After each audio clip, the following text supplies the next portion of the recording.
चलिए जनाब स्टार्ट करते हैं। फिर से आ गए हैं आपकी खिदमत में 1000 क्वेश्चन की जो सीरीज हमने स्टार्ट की है, आज उसका दूसरा लेक्चर है। इस लेक्चर में बहुत अच्छे अच्छे क्वेश्चन ऐड करे गए हैं। चलिए आपको क्वेश्चन से रूबरू करवाते हैं। रूबरू होने से पहले आप चैनल को सब्सक्राइब करिए, अपने दोस्तों तक शेयर करिए। चलिए आप स्टार्ट करते हैं। आज का हमारा पहला क्वेश्चन है, आईसीडी का उपयोग क्या जाता है? ICD is used for.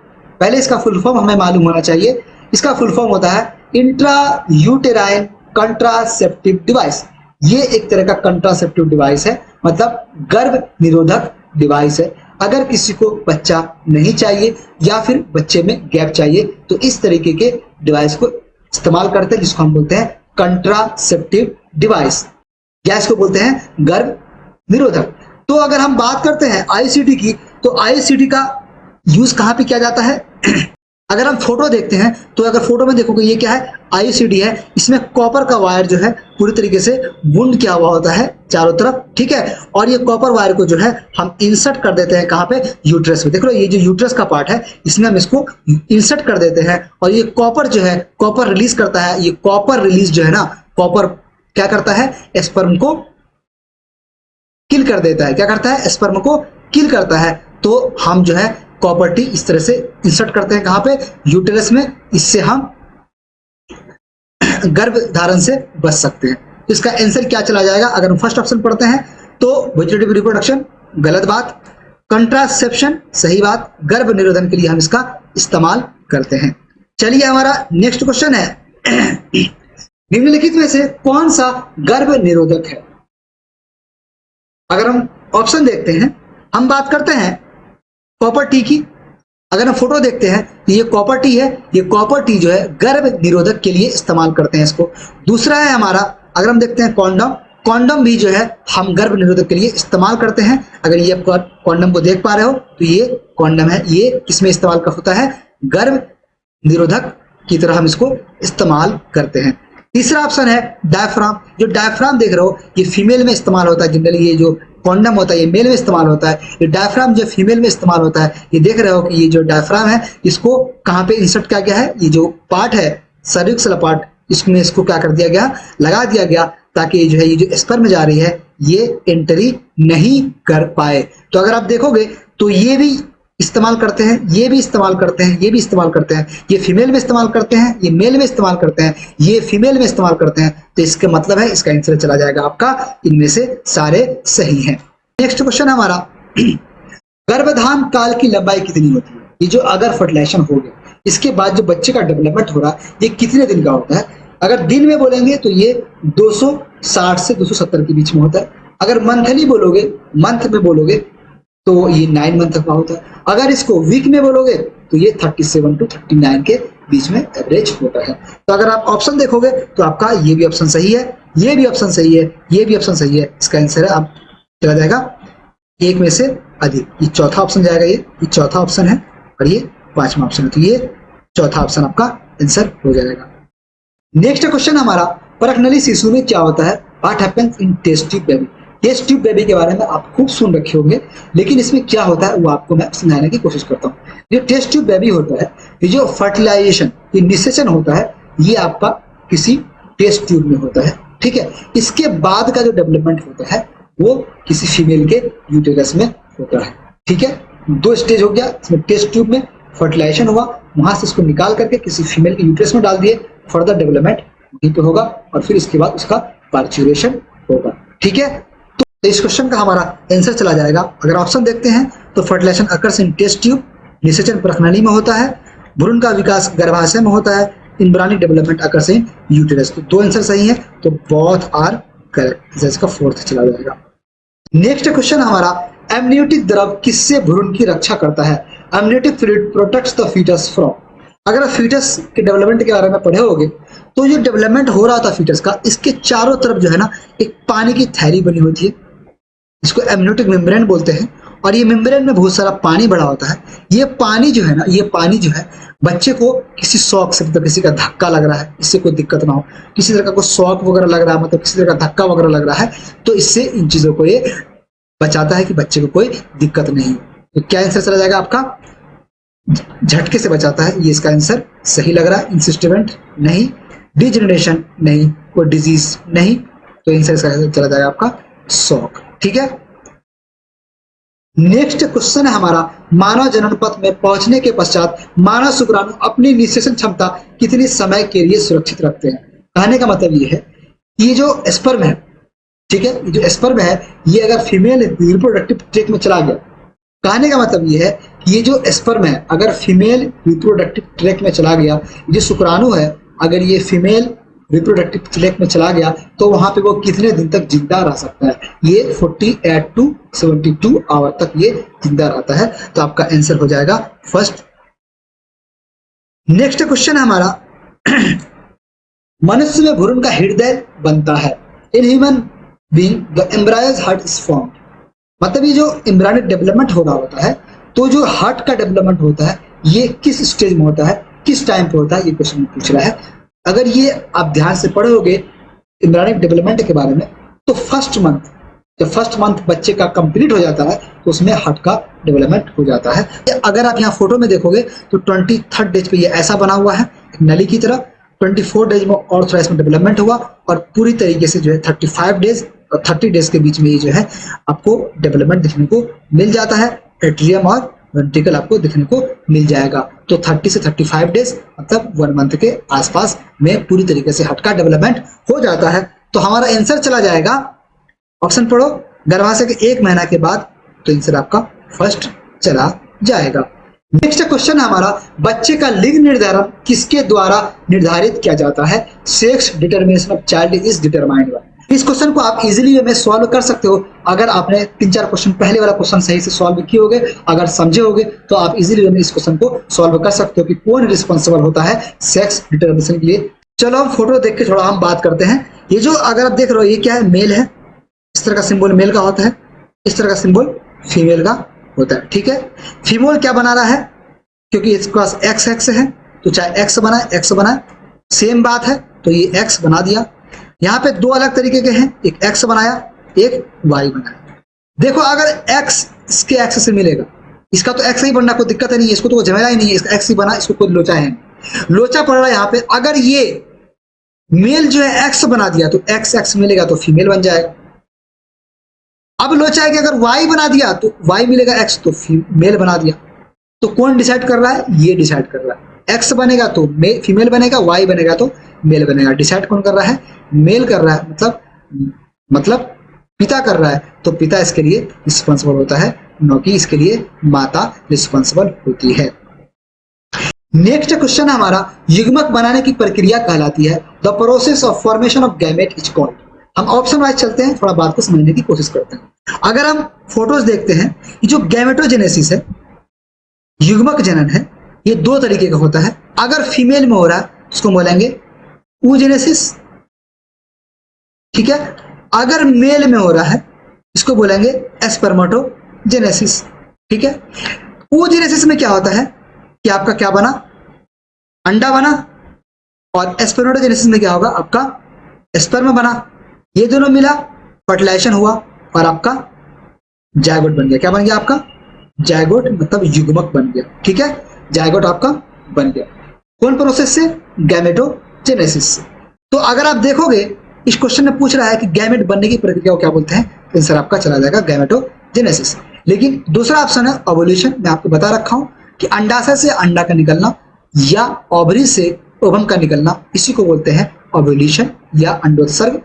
दूसरा चीज है फर्टिलाइजेशन, निषेचन। जब फीमेल का अंडा और मेल का शुक्राणु मिलता है, इसको बोलते हैं हम लोग फर्टिलाइजेशन या निषेचन।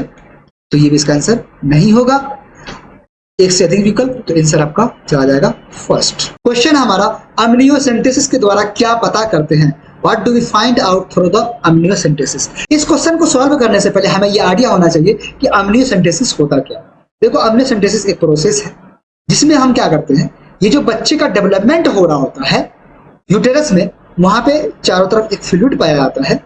उस फ्लूइड को बोलते हैं हम लोग अम्नियोटिक फ्लूइड, ठीक है। उसमें बच्चे का जो क्रोमोसोम होता है वो उसमें भी, उस फ्लूइड में भी पाया जाता है। अगर हम उसको by the help of injection उस फ्लूइड को वहां से निकालते हैं, जैसे कि यहाँ पे फोटो में देख रहे हो कि हम अम्नियोटिक फ्लूइड को यहाँ से निकाल रहे हैं।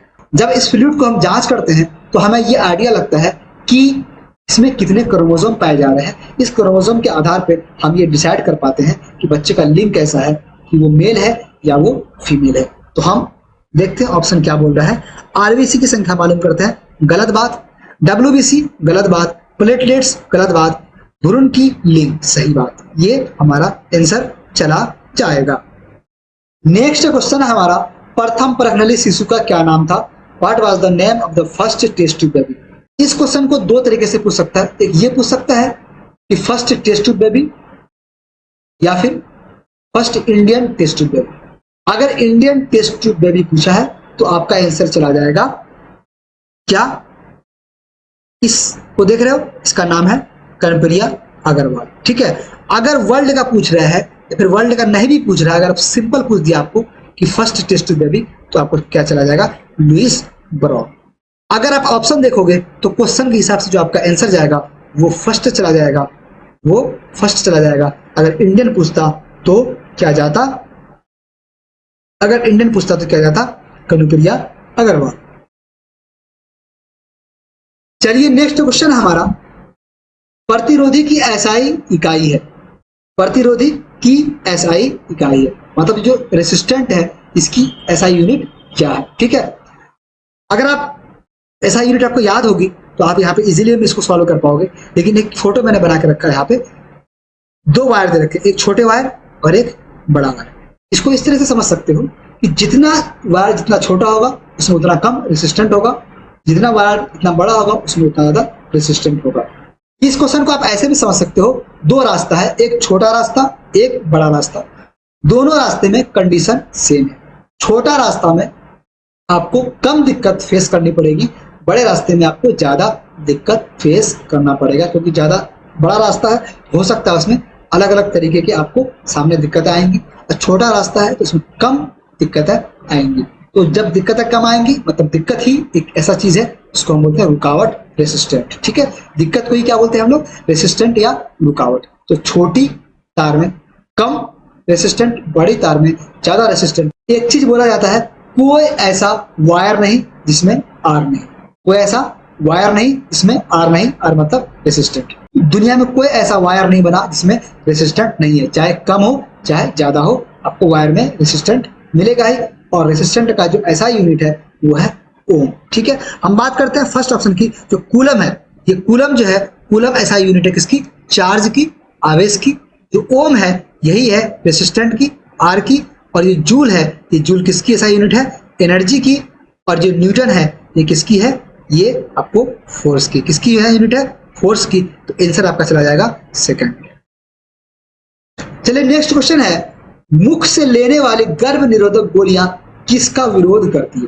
ये जो ओरल कॉन्ट्रासेप्टिव मेडिसिन लेते हैं, टैबलेट्स लेते हैं, ये क्या करता है? ये जो गर्भ निरोधक गोलियां फीमेल खाती है, ठीक है, इसका काम क्या है? ये जो टैबलेट है ये क्या काम करता है? ये टैबलेट जो है ना, ये ओव्यूलेशन को रोक देता है। मतलब ये जो ओव्यूलेशन हो रहा होता है, ये जो अंडोत्सर्ग हो रहा होता है, इसको ये रोक देता है। क्या करता है? ये ओव्यूलेशन को रोक देता है। तो चलो ऑप्शन देखते हैं। पहला क्वेश्चन बोल रहा है कि गर्भधारण मतलब प्रेगनेंसी को रोकता है। नहीं, प्रेगनेंसी को ये नहीं रोकता है। ये क्या करता है? ओव्यूलेशन, अंडोत्सर्ग को रोकता है। फर्टिलाइजेशन इसको भी नहीं रोकता। ये क्या रोकता है? अंडोत्सर्ग। ठीक है, ओव्यूलेशन को रोकता है। चलिए नेक्स्ट क्वेश्चन है हमारा, अंडाशय से अंडा का निकलना क्या कहलाता है? मैंने बार बार इन चीजों को आपके सामने रखा है, शुरू से ही जब क्वेश्चन सॉल्व करते आ रहे हैं हमने बार बार इन चीजों को बोल रहे हैं कि ओवरी से ओवम का निकलना ओव्यूलेशन। इसको हिंदी में बोलो, अंडाशय से अंडा का निकलना अंडोत्सर्ग। तो आप इजीली में इस क्वेश्चन को सॉल्व कर पाओगे। आप यहाँ फोटो में देख रहे हो कि ये क्या है? ओवरी है आपका। ये क्या है? ओवरी है, अंडाशय है, इससे ये अंडा निकला। ठीक है, ये अंडा निकला। ये अंडा कब निकलेगा? ये अंडा कब निकलेगा? ये 14 डेज पे निकलेगा। इसको क्या बोलते हैं? ओवुलेशन। ठीक है, क्या बोलते हैं? ओवुलेशन। तो क्या आंसर चला जाएगा आपका? अंडोत्सर्ग, ओवुलेशन।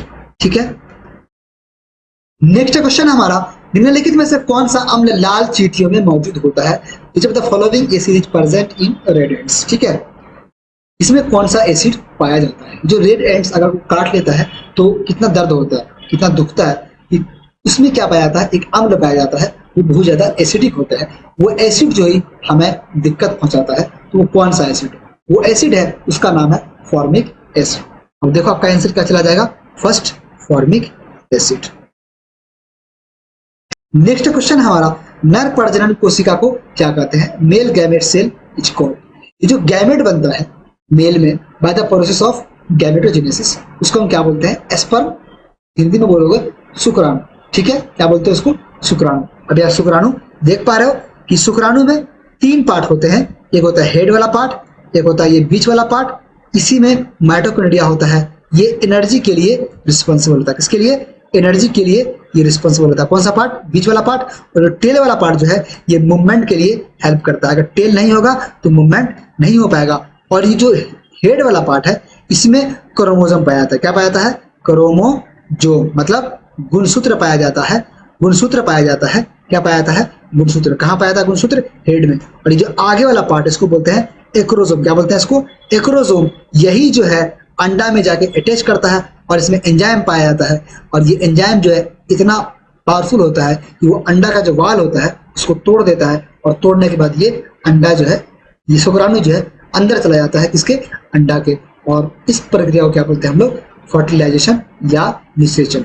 तो हमें एक क्वेश्चन पूछ रहा है कि मेल गैमेट को क्या बोलते हैं, मेल गैमेट को क्या बोलते हैं, स्पर्म, या फिर हिंदी में बोलो तो शुक्राणु। तो आंसर क्या चला जाएगा इसका, फर्स्ट। नेक्स्ट क्वेश्चन हमारा, मादा प्रजनन कोशिका को क्या कहते हैं।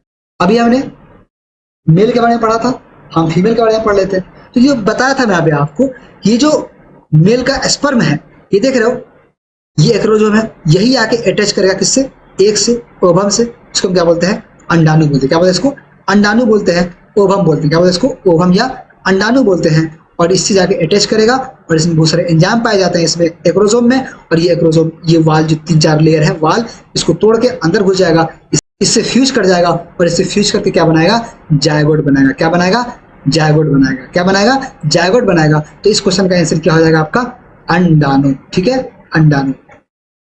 नेक्स्ट क्वेश्चन हमारा, संवेग को डैश के गुणनफल के रूप में मापा जाता है। Momentum is measured as a product of. जो मोमेंटम है ये क्या होता है, मोमेंटम जो है ये प्रोडक्ट होता है मास और वेलोसिटी, मास और वेलोसिटी का।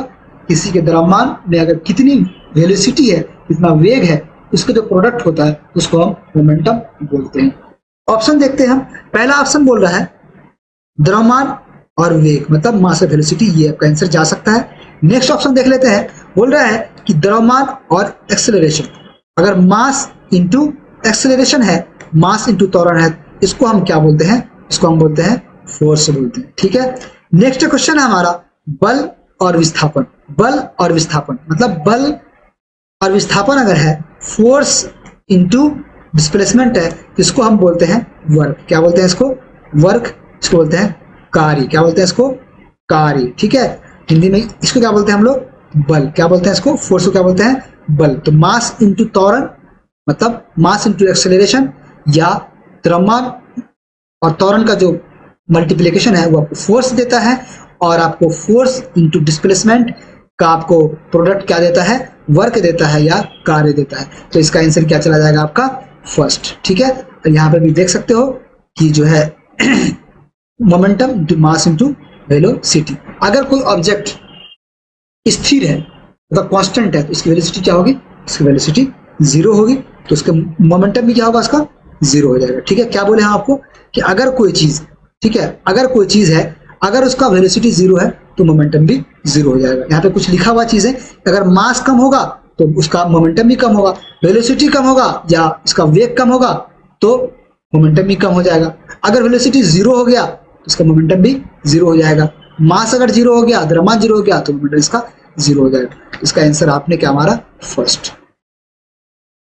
नेक्स्ट क्वेश्चन हमारा, वह अस्थायी अंग जो एक स्तनधारी मां को उसके भ्रूण से जोड़ता है। अस्थायी मतलब परमानेंट नहीं, तो जब तक बच्चा रहेगा तब तक रहेगा, बच्चा के बाद वो खत्म हो जाएगा। जब बच्चा का डेवलपमेंट होगा फिर से वो बन जाएगा, जिससे बच्चा पैदा हुआ फिर वो खत्म हो जाएगा। The temporary organ that connects a mammalian mother to its fetus, जिससे फीटस जुड़ा हुआ होता है, तो उसको हम बोलते हैं प्लासेंटा बोलते हैं। क्या बोलते हैं इसको, प्लासेंटा बोलते हैं या उसको गर्भनाल बोलते हैं। थोड़ा फोटो में समझते हैं। ये अगर देखोगे ये यूटेराइन वाल, ये जो माता है, ये जो मदर है, इसका यूटेराइन वाल है, ठीक है, ये यूटेराइन वाल है, यूटेरस का वाल है, देख रहे हो यहाँ पे, ये जो है यूटेरस है, पेट है, और ये वो फीमेल है। ये फीमेल का जो ये वाला पार्ट है, ये वाला पार्ट, इसी को बोलते हैं हम लोग प्लासेंटा, ठीक है। देख रहे हो यहाँ पे ये वाला पार्ट है, ये वाला पार्ट जो है फीमेल का यूटेराइन पार्ट है, इसी से ये कनेक्टेड है। क्या है? इसी से ये कनेक्टेड है। ये टेम्पोररी ऑर्गन है, ये कुछ देर के लिए बना है, जैसे बच्चा बाहर आएगा, जैसे बच्चे की डिलीवरी होगी, ये भी साथ साथ में बाहर आ जाएगा, ये खत्म हो जाएगा। इसी में देख रहे हो एक नली बनी हुई है, क्या नली जो है इंसर्ट किया हुआ है, इसी नली के द्वारा ना बच्चे को खाना पहुंचता है। इसको क्या बोलते हैं? अम्बिलिकल कोड, क्या बोलते हैं इसको? Umbilical cord. ये किससे अटैच होता है? प्लासेंटा से अटैच होता है एक तरफ, और दूसरी तरफ किससे अटैच होता है? बच्चे से। यहाँ देख पा रहे हो कि ये बच्चे से, के बच्चे के नेवल से अटैच्ड है, और यहाँ पे प्लासेंटा से अटैच्ड है, ठीक है। तो इस क्वेश्चन का आंसर क्या हो जाएगा? First placenta. नेक्स्ट क्वेश्चन हमारा, प्रजनन का पहला चरण क्या होता है? What is the first stage of reproduction. अगर आप इस लेक्चर का पहला क्वेश्चन किए तो अगर मैंने यहाँ पे बताया था, अगर कोई अपना एग्जिस्टेंस बनाए रखना चाहता है तो उसके लिए उसे रिप्रोडक्शन या प्रजनन करना पड़ेगा, ठीक है। प्रजनन करने के लिए उसमें उसको कुछ स्टेप करने पड़ेंगे। जो सबसे पहला स्टेप है वो है गैमेटोजेनेसिस। अगर फीमेल में हो रहा है तो उसको हम बोलते हैं oogenesis, अगर उसमें मेल में हो रहा है तो हम उसको बोलेंगे स्पर्मेटोजेनेसिस। स्पर्मेटोजेनेसिस से क्या बनेगा? स्पर्म बनेगा। oogenesis से क्या बनेगा? ओवम बनेगा, इसको हम अंडाणु बोलते हैं। और स्पर्म जो बनेगा उसको हम क्या बोलेंगे? शुक्राणु बोलेंगे। पहला स्टेप क्या हुआ? गैमेटोजेनेसिस। उसके बाद होगा आपका फर्टिलाइजेशन, उसके बाद इसका फर्दर डेवलपमेंट होगा। तो पहला स्टेप क्या हुआ? गैमेटोजेनेसिस। अगर आप इसमें देखोगे, इस क्वेश्चन में क्वेश्चन बोल रहा है what is the first stage of reproduction, तो क्या हो जाएगा? फर्स्ट स्टेज हो जाएगा आपका गैमेटोजेनेसिस, युग्मक जनन। लेकिन अगर मेल में हो रहा है तो स्पर्मेटोजेनेसिस, अगर फीमेल में हो रहा है तो oogenesis। लेकिन आप यहाँ पे पूछ रहा है कि पहला स्टेज क्या है रिप्रोडक्शन का, तो आपका आंसर क्या चला जाएगा? फर्स्ट। क्या जाएगा? फर्स्ट। तो क्या आंसर होगा आपका? युग्मक जनन। नेक्स्ट क्वेश्चन हमारा, मानव शरीर में आनुवंशिकता की इकाई को क्या कहते हैं? ये जो गुणसूत्र पढ़ते हैं या क्रोमोसोम पढ़ते हैं, ये क्रोमोसोम एक धागे की तरह फैला हुआ होता है, ठीक है। इसी धागे में एक छोटा छोटा पार्ट होता है, उसको बोलते हैं जीन। यही जीन जो है रिस्पॉन्सिबल होता है किसी कैरेक्टर को उसके माता पिता से उसके बच्चे में पहुंचाने के लिए। उसको क्या बोलते हैं हम लोग? जीन। तो अगर आप फोटो देखोगे तो ये फोटो एक क्या बना हुआ है? एक लिया हुआ है यहाँ पे आपको क्रोमोसोम, और एक क्रोमोसोम का एक छोटा पार्ट कट करके दिखाया गया है, इसको बोला गया है जीन। और यही जीन जो है आपके बच्चे में ट्रांसफर होता है किसी के माता पिता से, ठीक है। किसी माता पिता से यही जीन जो है बच्चे में ट्रांसफर होता है। क्या चला जाएगा? जीन। तो आंसर क्या हो जाएगा इसका? अगर देखो क्रोमोसोम ये पूरी तरह से ट्रांसफर नहीं होता, डीएनए इसका भी पार्ट होता है, ये जीन ये सबसे छोटी पार्ट होती है, यही ट्रांसफर होता है। चलिए इसी तरह क्वेश्चन बनाते रहिए, फिर मिलते हैं आपसे नेक्स्ट लेक्चर में। इसी सीरीज को कंटिन्यू करते हुए कुछ अच्छे क्वेश्चन के साथ आपके सामने फिर मिलेंगे। तब तक चैनल को आप सब्सक्राइब करिए, अपने दोस्तों तक शेयर करिए। Thank you.